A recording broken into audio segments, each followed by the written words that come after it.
Hello दोस्तों, आज हम बात करेंगे कैंसर के पेशेंट्स में साइकोलॉजिकल यानी पेशेंट की मनस्थिति पर क्या इफेक्ट होता है। जब कैंसर के वापस होने का डर उसको सताता है तो ये किस तरह से उसको परेशान करता है, किस तरह से उसकी साइकोलॉजी पर इसका डीप इम्पैक्ट होता है, ये एस्पेक्ट को डिस्कस करने का प्रयास करेंगे। आज का टॉपिक है psychological impact of cancer recurrence and the fear. इस एस्पेक्ट को भी समझना जरूरी है क्योंकि अक्सर कैंसर ठीक हो जाने के बाद भी पेशेंट जिंदगी भर इस डर में ही जीता रहता है कि दोबारा ना हो जाए, दोबारा ना हो जाए। ये एंजाइटी और ये फियर का क्या इन्फ्लुएंस होता है और इसको मैनेज करने के लिए क्या क्या चीज़ें कर सकते हैं, ये सारी चीज़ों पर आज हम बात करेंगे। टॉपिक पर जाने से पहले जो लोग हमारे चैनल पर नए हैं उन्हें रिक्वेस्ट करूँगा कि चैनल को सब्सक्राइब करें, वीडियोज़ को लाइक करें, शेयर करें, फॉलो करें, कमेंट करें, पूरा देखें। टॉपिक बहुत इंपॉर्टेंट है, आपको किसी भी और चैनल पर नहीं मिलेगा, एक्सक्लूसिव कंटेंट है, एंड तक देखिएगा। चलिए शुरू करते हैं इंपॉर्टेंट वीडियो।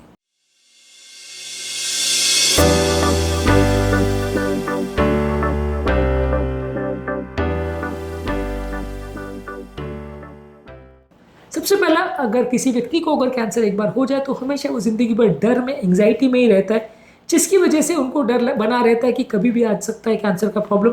ये डर उनकी ओवरऑल लाइफस्टाइल को फिट करता है, उनको प्रॉपर जीने नहीं देता।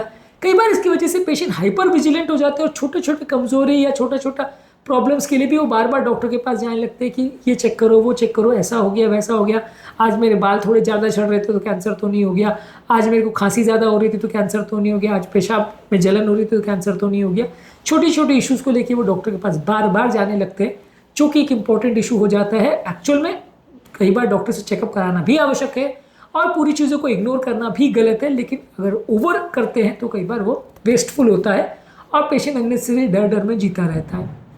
कई पेशेंट इसके बाद डिप्रेशन में भी चले जाते हैं क्योंकि कई बार कैंसर की सर्जरी और उसके ओवरऑल ट्रीटमेंट से उनको बहुत सिग्निफिकेंट साइड इफेक्ट्स होते हैं, लाइफ उनकी कॉम्प्रोमाइज़ हो जाती है, जिसकी वजह से वो कई बार डर डर के या डिप्रेशन में ही कंटिन्यूसली अपनी ज़िंदगी बिताते हैं, अपनी नॉर्मल लाइफ नहीं जी पाते हैं।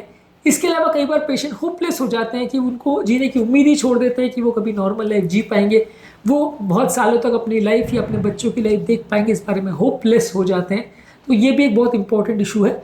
और ओवरऑल एक लाइफ इतनी फ्रेजाइल है, कभी भी जा सकती है, ये सारी चीज़ों का डर उनकी मनस्थिति को कमजोर कर देता है, उस पर एक कंट्रोल कर लेता है, एक लॉस ऑफ कंट्रोल हो जाता है। लोग ये फीलिंग कि मैं अपनी लाइफ को कंट्रोल कर सकता हूँ, अपने डिसीजन ले सकता हूँ, ये मन से चला जाता है और उसके बदले बढ़ जाता है खाली एक डर, जिसके सहारे या जिसके प्रकोप में आदमी ज़िंदगी बिताता रहता है। तो ये बहुत सारा इंपॉर्टेंट इशू है जो कि कैंसर के पेशेंट में ज़िंदगी भर चलता रहता है। इसके अलावा कई बार लोगों के रिलेशनशिप्स कॉम्प्रोमाइज़ हो जाते हैं, लोग अपने फैमिली और अपने फ्रेंड्स और अपने दोस्तों के साथ प्रॉपर कम्युनिकेट नहीं कर पाते, डिप्रेशन में आइसोलेटेड हो जाते हैं, कमरे में अकेले जीने लगते हैं।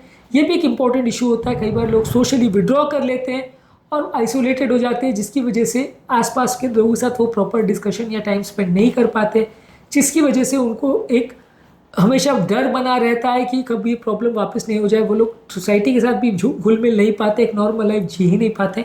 ये सारे इंपॉर्टेंट इश्यूज हैं जो स्ट्रोक पेशेंट में अक्सर देखे जाते हैं। कई पेशेंट को पोस्ट ट्रॉमेटिक स्ट्रेस हो जाता है और एक बार कैंसर डायग्नोज हो जाए तो जिंदगी भर उनको डर बना रहता है। कई बार रात को घबराहट में नींद खुल जाती है, कई बार दिन भर विचार आते रहते हैं इस बारे में, वो अपना काम वाम भी नहीं कर पाते, अपनी लाइफ भी नहीं जी पाते। तो ये सारी चीज़ें उनकी ज़िंदगी को नॉर्मली ख़राब कर देती है। जब उनके माइंड में स्ट्रेस आ जाता है और एक बार वो कैंसर की प्रॉब्लम को झेल लेते हैं तो उसके बाद ज़िंदगी भर वो उनके लिए पोस्ट ट्रॉमेटिक स्ट्रेस जैसा प्रॉब्लम हो जाता है।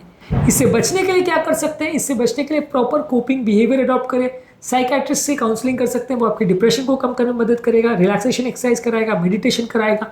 कॉग्निटिव बिहेवियर थेरेपी में मन में नेगेटिव थॉट्स को लाने से रोका जाता है और नॉर्मल प्रेजेंट लाइफ में जीने के लिए इंकरेज किया जाता है। इसके अलावा कुछ सपोर्ट ग्रुप्स डेवलप किए जाते हैं जिसमें आप आपके तरह के पेशेंट के साथ डील कर सके, टाइम स्पेंड कर सके, जिससे आपको ओवरऑल एक सेंस ऑफ डिप्रेशन जो मन में आ जाता है वो निकल जाए और एक सेंस ऑफ अंडरस्टैंडिंग डेवलप हो जाए।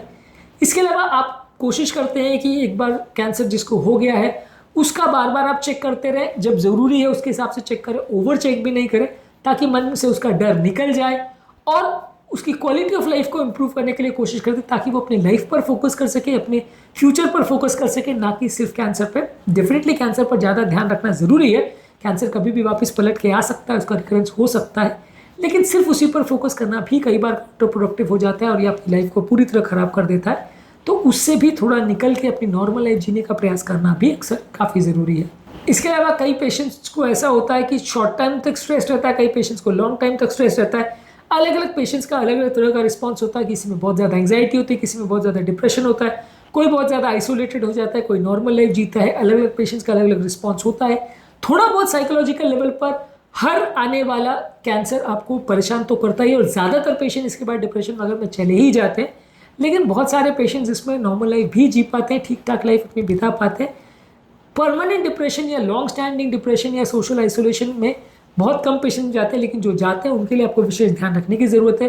और कैंसर के रिकरेंस होने का जो डर है, ये इसमें एक इंपॉर्टेंट फैक्टर प्ले करता है, जो आपको अक्सर परेशान करता रहता है। उसका डर के सहारे जब भी आप ज़िंदगी जीते हो तो आप हमेशा डरते डरते ही रहते हो, हमेशा डिप्रेशन में ही रहते हो, नॉर्मल लाइफ नहीं जी पाते हो। डिप्रेशन के लिए आप क्या क्या कर सकते हैं, डर को कम करने के लिए क्या कर सकते हैं, विजिलेंस के लिए आप क्या कर सकते हैं, रिकरेंस के चांसेस कम हो जाए इसके लिए आप क्या कर सकते हैं, इस पर ऑलरेडी हमने अलग अलग वीडियोस किए, इनको जरूर चेकआउट करें।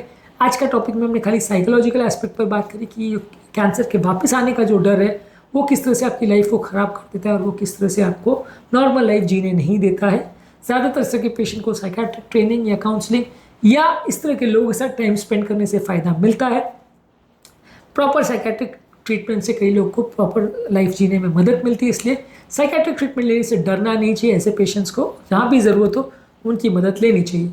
उम्मीद करूँगा कि आज के टॉपिक में कुछ नई बातें जानने को मिली होगी। जो लोग हमारे चैनल पर नए हैं उन्हें रिक्वेस्ट करूँगा कि चैनल को सब्सक्राइब करें, वीडियोज़ को लाइक करें, शेयर करें, फॉलो करें, कमेंट करें, पूरा